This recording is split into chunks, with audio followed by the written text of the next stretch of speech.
बिस्मिल्लाहिर्रहमानिर्रहीम अस्सलाम वालेकुम and welcome back to a new vlog. तो कैसे हैं आप सब लोग? उम्मीद करती हूँ आप सब खैरियत से होंगे। अल्हम्दुलिल्लाह हम भी बिल्कुल ठीक ठाक हैं।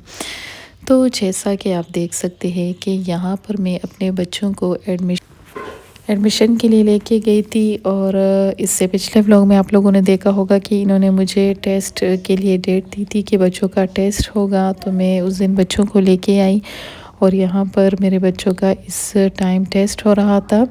उसके बाद प्रिंसिपल ने इंटरव्यू लिया बच्चों का और अल्हम्दुलिल्लाह मेरे दोनों बच्चों ने टेस्ट क्लियर कर लिया था।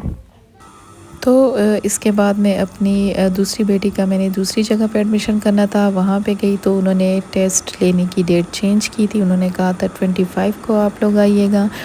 तो बस वहाँ से तो हम वैसे ही आ गए। और ये उसके बाद फिर मैंने अपने बच्चों के लिए ईद के कपड़े लेने थे और ये हमारे करीब ही हमारे सोसाइटी में एक जगह है, मैं वहीं पे गई थी। वहाँ से अपने बच्चों के लिए मैंने कपड़े तो ले लिए थे, लेकिन मेरी बड़ी बेटी के कपड़ों के साइज़ में फ़र्क था और मैं बस उसे एक्सचेंज करने के लिए इस टाइम यहाँ पर आई हुई थी। तो बस रमज़ान की रूटीन कुछ ऐसे होती है और कुछ हमारे माइंड भी ऐसे बन गए हैं कि बस जब रोज़ा हो तो फिर कोई भी काम नहीं हो सकता और अगर बंदा करता भी है तो बहुत मुश्किल लगता है। तो बस कुछ ऐसी ही कैफ़ियत खैर मेरी भी थी और थोड़ा मुझे प्यास भी मुझे थोड़ी लग रही थी। लेकिन खैर काम तो करना था और जितना जल्दी काम हो जाए तो ही बेहतर होता है।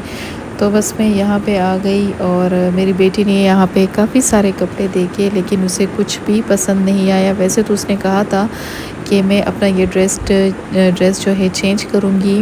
खैर उसके साइज़ में भी फ़र्क था, साइज़ उसको छोटा था, लेकिन उसने ये सोचा था कि मैं कुछ और लूँगी। लेकिन इसने काफ़ी सारे ड्रेसेस देखे, लेकिन बिलाखिर उसने वही लिया जो मैंने उसके लिए लिया था। सिर्फ़ हमने उसका जो साइज़ था वो हमने बड़ा ले लिया था। उसके बाद मैं घर पहुंची और जब घर पहुंची तो काफ़ी देर हो चुकी थी, लेट हो गए थे हम, तकरीबन 5:30 हो गए थे। और उसके बाद जल्दी जल्दी बस मैंने ये सब्ज़ी काटी और कीमा इसके अंदर डाला। मतलब अरबी बनाई थी कीमे के अंदर, लेकिन खैर अच्छे बन गए थे और टाइम शॉर्ट था लेकिन बस हो गए थे काम।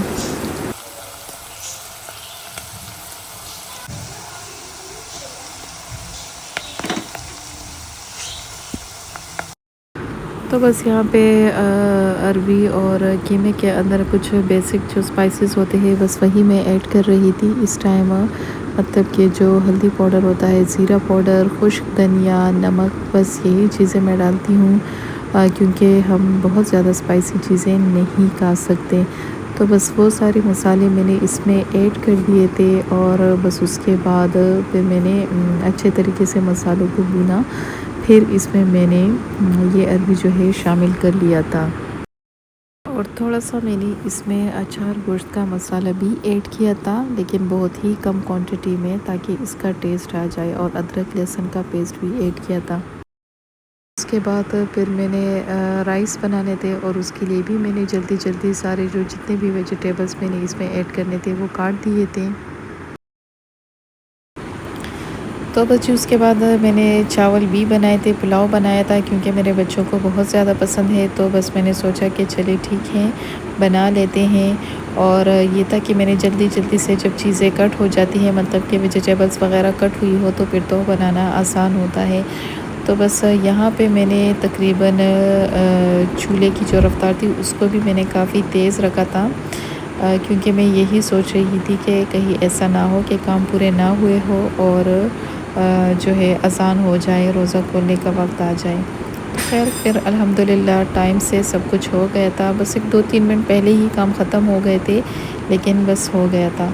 और इस तरह से ये देखिए यहाँ पे आप देख सकते हैं कि ये मैंने पुलाव जो है सारा उसका मसाला वगैरह तैयार कर लिया था। पानी भी थोड़ा गर्म हो गया था, उसके बाद मैंने इसमें राइस शामिल कर लिए थे। उसके बाद फिर मैंने अपनी बेटी से कहा कि आज चटनी बना लेते हैं। तो यहाँ पे मैंने इसको पहले से ही साफ़ किया हुआ था, धनिए को फ्रिज में रखा था, बस उसको अच्छे तरीके से वॉश कर लिया था। तो यहाँ पे अब हम जो है चटनी बनाएंगे जो कि बहुत लजीज़ और मज़े की लगती है। और और साथ ही साथ आप सबसे हमेशा की तरह रिक्वेस्ट करना चाहूँगी कि प्लीज़ आप मेरे ब्लॉग को एंड तक ज़रूर देखा करें। ब्लॉग का छोटा सा भी पार्ट आपको अच्छा लगे तो आप चैनल को ज़रूर सब्सक्राइब किया करें, वीडियो को लाइक शेयर और कमेंट ज़रूर किया करें। इससे बंदे की बहुत ज़्यादा हौसला अफजाई होती है। तो यहाँ पे रमज़ान मुबारक से रिलेटेड कुछ बातें कर लेते हैं। और पहली बात तो ये करना चाहूँगी कि ये इतना बाबरकत महीना होता है कि गुज़र जाता है और पता भी नहीं चलता। और तकरीबन आज जो है तकरीबन 16वां रोज़ा है, 16, और 15 रोज़े कैसे गुज़र गए पता ही नहीं चला। और इस दफ़ा तो खैर मौसम भी बहुत अच्छा है, प्यास का एहसास नहीं होता। मतलब ये कि मुझे तो खैर पर्सनली ना भूख लगती है और ना ही प्यास लगती है।